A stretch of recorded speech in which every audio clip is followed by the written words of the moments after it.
Vətəndaşların bank kartlarından oğurluqlar davam edir. Daxili İşlər Nazirliyindən məlumat verilib.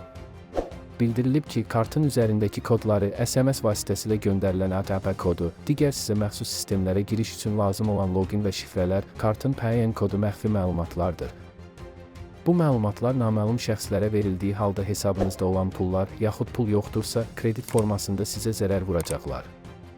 Mayın 3-də və 4-də ayrı-ayrı vətəndaşların müxtəlif kiber üsulla 10.010, 7.300, 4.000, 3.996, 2.957 manat və daha çox pul vəsaitləri bank kartlarından oğurlanıb. Bir daha vətəndaşlara şübhəli zənglərdən gələn cəlbedici qazanc, sığorta, viza işləri, bank hesablarının möhkəmləndirilməsi və daxil üzrə ödənişlərlə əlaqəli təkliflərə diqqətlə yanaşmağı tövsiyə edirik. Qəti formada şəxsi bank məlumatlarını naməlum şəxslərə verməyin təhlükə var.